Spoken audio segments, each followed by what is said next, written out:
বদলি ক্রিকেটার হিসেবে মুম্বাই ইন্ডিয়ান্সে খেলার সুযোগ পেয়ে পিএসএল থেকে নাম প্রত্যাহার করেছেন দক্ষিণ আফ্রিকার করিবিয়ান বোস। এই ঘটনা জন্ম দিয়েছে ব্যাপক আলোচনা। বসের নামে আইনি নোটিশ পাঠিয়েছেন পিএসএল কর্তৃপক্ষ।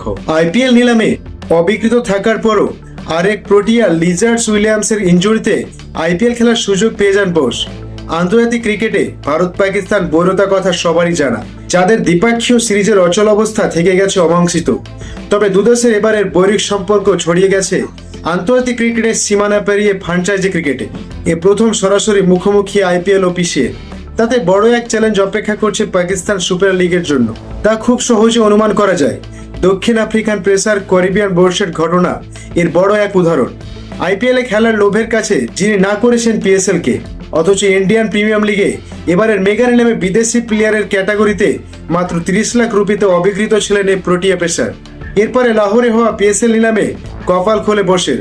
$85,000 ডায়মন্ড ক্যাটাগরিতে প্রথম দিন তাকে দলে ভরায় বাবর আজমের দল পেশোয়ার জালমি।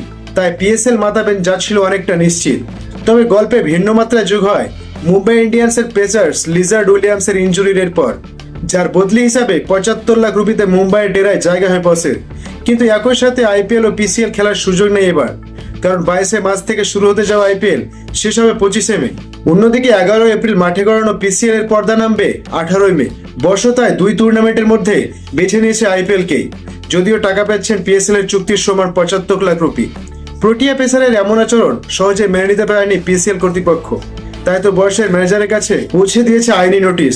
তাতেও বা কতখানি লাভ হবে? ক্রিকেট বিশ্বে ভারতীয় আধিপত্যের আর এক নজির হয়ে উঠল।